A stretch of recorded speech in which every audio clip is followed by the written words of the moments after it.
Hi, I'm Philip S. Greenwalt of Emerging Civil War, and I'm standing on the battlefield of Monocacy at Monocacy National Battlefield. The visitor center is off in the direction behind the camera. You're facing the direction that the Confederate forces under Lieutenant General Jubal Early would advance in July of 1864, precipitating the Battle of Monocacy, which would be the battle that saves Washington, D.C. The forces that they will pose will be under a guy named General Lew Wallace. He'll bring about 5,800 men up into the environs of Frederick to stall Jubal Early's advance. Jubal Early, of course, had marched down the valley, had come out of the Shenandoah Valley into the state of Maryland, would fight here on July 9th. The action, although small in compared to some of the bigger battles of 64, would actually give time for Union reinforcements to arrive around Washington, D.C. Jubal Early's forces would arrive there within the next 5 days. They would have the action, small action at Fort Stevens, where President Abraham Lincoln obviously would come under fire.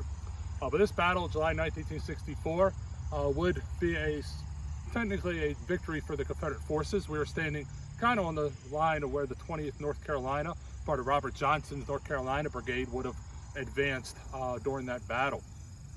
Here, facing out, you see the Best Farm off to there, the railroad track and Monocacy River down directly in that distance there. So this battle would precipitate a change in the leadership of a formation of a leadership of the Army that would eventually fight Jubal Early's corps in the Shenandoah Valley under Philip Sheridan later. This would also precipitate some action in the summer in the lower valley around Winchester, places like Cool Springs and Second Kernstown. But Jubal Early here would do something that Robert E. Lee envisioned, scaring Abraham Lincoln like hell. That's the words Jubal Early uses, but also precipitating possible change in the 1864 presidential election, upsetting the balance, always using the Shenandoah Valley as an avenue of invasion. So a lot of things occurred here. This is a small battle, but it is preserved by the Civil War or American Battlefield Trust and the National Park Service. It is right on the environs of Frederick, and it is definitely worth a visit. So please stay tuned to YouTube, to the Emerging Civil War blog, to our Facebook page, where we're going to bring you content from some of this hallowed ground field like Monocacy, fought on July 9th, 1864.